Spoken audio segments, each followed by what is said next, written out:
sadness because it's just, we didn't play as well as a team as we wanted to, and we could throw out all the things that happened in the season, and just heavy emotionally. And now that the series is done, and we can congratulate the Boston Celtics for doing what they came to do, doing what they were supposed to do, just closing out very mature and doing all the little things. But yeah, just disappointment, sadness, but also more importantly on the positive side, there's motivation.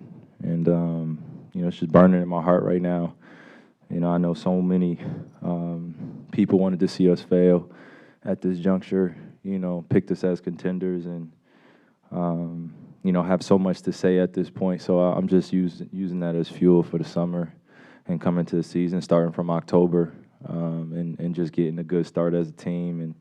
And hopefully we don't run into any barriers, and we could just start fresh and be realistic with our own expectations, and live with our team results rather than be in the polarization of kind of the media scrum and having our names be dragged, for a series that naturally happens in people's careers, So it's definitely exciting to have this motivation going into the summertime now. So When you talked about being, quote, the favorites, coming into this season. Do you consider this, understanding everything that went through, the interruptions of the season, the injuries, all of that, do you consider this underachieving, considering what your standard was, but B, all of the things you had to go through? I think we just faced the facts that, it was just a heavy lift for us throughout the whole entire season. I mean, I was out, Kev was out, James gets traded, and I'm not using those as reasons on why things didn't go well, probably just for this series, but it's just a culmination of things that happened throughout our year that I think, naturally as a human being, you feel emotionally, and it's hard to just turn the switch on and just be like, all right, we're a great team today, and you know what I mean, like, you don't have a week to really prepare. Guys are in and out of the lineup, and there's just so much attention and so many things that get into our locker room. Just us not having probably a team balance of what affects us and impacts us, and how much trust we have one another when things get uncomfortable. We just got to be tested a little bit more. And for me, this is a point in my career where I'm grateful for this happening at this point, because now just the experience is there, and the lessons are there. But yeah, it's been a long season. I felt like in the middle of it, there could have been or towards the end, I don't want to say the middle of it, but towards the end, January, February, March, just tough months for us to really find that groove. And I think we found it in pockets. But now going to the summer, I think you see what we need in order to be a great team, instead of it just being individually about how great we are or what we can accomplish with just a few guys. Kyrie, there were moments in this series for you and for the ball club. Why do you think the Nets lost this series overall? It just, I mean, we could start with, just us gelling as a team. More importantly, during this time, I've said it, for the last few games, down the stretch, just being able to be in spots that we're all comfortable in, having a lineup out there that, can match up well with them, stopping them from getting offensive rebounds, and just being, prepared in a way that we're just playing on our instincts. There was a lot of thinking going on out there, and you could tell. And when that's happening, you're not playing with your instincts and the trust in the game. I don't want to say you turn into a shell of yourself, but it's just you're not having the game that you want. You're not playing in the flow and rhythm. And I give credit to the Celtics for making it tough on the defensive end, but majority of it on our end was just trying to find a balance of who's out there with us. So just the little details again that I always point to. We just couldn't control those. So lineup and just controlling what we control, just offensive rebounds, transition, turnovers, basketball stuff. Kyrie, do you think that this season serves as maybe a lesson for what is required to go through 82 games, the amount of commitment that an entire team or franchise needs to have amongst each other? And secondly, do you plan on pursuing an extension with the Brooklyn Nets this summer? Oh shit. Oh man. To answer your first question, can you ask your first question again? Just for the 82 game season. I apologize. Yeah, no, I just think it's important when you can start as a team in October and just really build relationships outside of the game. So when you're on the floor, it becomes a trusting environment. You know, when you're playing with so many new guys and you're trying to implement offense, defense day to day and drill it, and you got guys coming off injury and stuff like that. Just a realistic viewpoint of being in the NBA, things happen. So I think, when you're building camaraderie and you're building a franchise that you want to be successful with, and you really want to put your stamp, your ego on this, and you want to be doing the same things that you would want to see from someone else, on your team, that they have your back. So I think those things matter, starting in October. So 82 games and the playoffs, they definitely matter.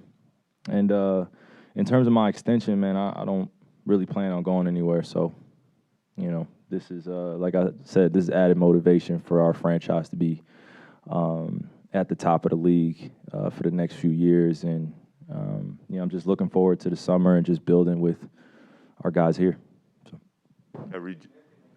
Just to follow up on that real quickly, you mentioned a few weeks ago you don't want to leave Kevin. You're going to be with him. Do you see you guys together for the long haul here? I mean, I think I kind of answered that, the last one, my last answer. But when I say I'm here with Kev, I think that it really entails us, managing this franchise together alongside Joe and Sean and just our group of family members that we have in our locker room, in our organization. So it's not just about me and Kev. I don't want to make it just about that. We're cornerstones here, but we have a few other guys that are on contract, and I think we just got to make some moves this offseason, really talk about it, and really be intentional about what we're building and have some fun with it, make it enjoyable, and hopefully we get to start from day one just as a squad and as a family, and we just really worry about us. Sometimes I feel like the noise on the external world or outside noise could seep in, and I'm not the type of person to allow that to happen. So as we build together as a squad, I just think we need to be tougher mentally, and just more honest about what we want to accomplish, and just stick to the goal, stick to the mission. To your point, you guys went through so many things off the floor throughout the season. How much do you think all of those events impacted the way the team played on the floor? Well, again, I think it was just really heavy emotionally this season. We all felt it. I felt like I was letting the team down at a point where I wasn't able to play. We were trying to exercise every option for me to play, but I never wanted to just be about me.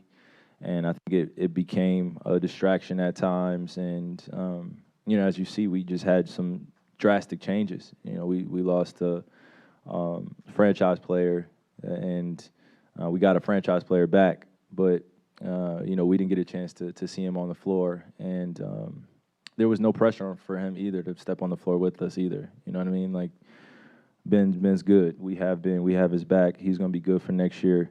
But now we just turn the page and look forward to what we're building as a franchise and really get tougher, because this is a league that's getting younger, it's getting more athletic, it's getting taller, and it's getting more competitive, and these young guys are hungry out here, and you see it, I can feel it. So that's why I said some added motivation, when you get swept like this. Didn't necessarily play as well as I would have liked, but now we just look for the future as a team and what we can accomplish for the next few years, and I get excited about that. kind of following up on all of that, when you look at the series that you had against the Celtics and they've got more size, right? Is that something that you think you guys could stand to add more size? And just when you head into free agency, what are some of the things that you look at, like, okay, that's what we need to kind of get over the hump? Yeah, we just have fun building, having that creative process. You know, it's a co-management relationship. You know, and you just see that the players have to gel, and you can't have these little lulls of just uncertainty. You know, and then we come in front of you and you're asking us how the team's gelling. We're over here, you know, telling you everything's going well, but you know, it just takes time. And I think I'm just really putting a lot of gratitude for the summertime for us, of just being intentional with who's in our locker room and how we're going to be leading, and you know, really just giving it our all, just leaving no stone unturned. You know, we don't have to look back. There's no question about where I'm going and how this is going to happen. I'm here with 7, but also I'm here to build a great team. You know, I've scored, you know, some averaged this many points, done this many things, you know, individually, been recognized for my greatness. But at this point in my career, like, I really just want to be part of a great team and just dominate that way, and not really focus on any individual accolades or achievements, but just really build something special. So I don't even want to be cliche with that. That takes time. But yeah, that's my focus going into the summer, is just building with my teammates and, you know, just being there every day.